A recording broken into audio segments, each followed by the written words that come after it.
madaxweynaha Turkiga ayaa ku eedeeyay maxkamadda Yurub ee xuquuqda aadanaha inay difaacday argagixiso kadib markii ay xukumisay in Turkigu ay si degdeg ah xabsiga uga sii deyso siyaasiyiin Kurdish oo caan ah isagoo la hadlayay xildhibaanada baarlamaanka ee xisbigiisa ayaa Recep Tayyip Erdogan waxa uu siyaasiga xabsiga ku jiray Selahattin Demirtas ugu yeedhay argagixiso mas'uulka ah dhimashada 10 qof intii uu socday dibadbax ka dhacay 5 sano ka hor.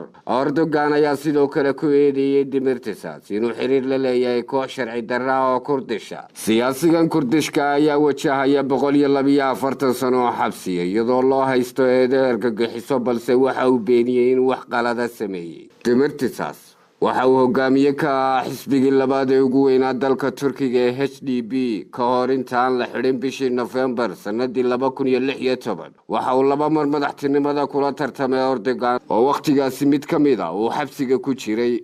maalinimadii salaasadii golaha sare ee maxkamadda midowga Yurub ee xuquuqda aadanaha ee magaalada Strasbourg ayaa xukumiyay in 4 sano ee uu xabsiga ku jira Demirtas ay tahay sharci darro laguna xadgudbay 5 waxyaabood oo asaasi u ah xuquuqdiisa oo ay ku jiraan xorriyadiisa hadalka.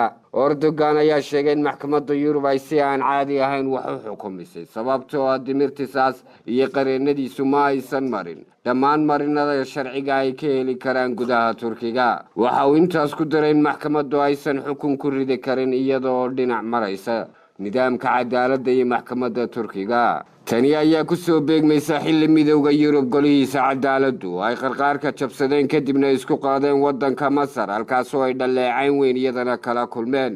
waxaanay maalmahan dambe midowga Yurub golihiisa sare maxkamadu ay isku qaadayaan iyo qolada xuquuqda aadamaha wadamada Afrika iyo kuwa midowga Yurub ee Islaamka.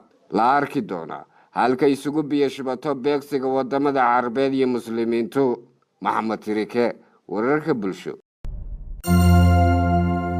hadal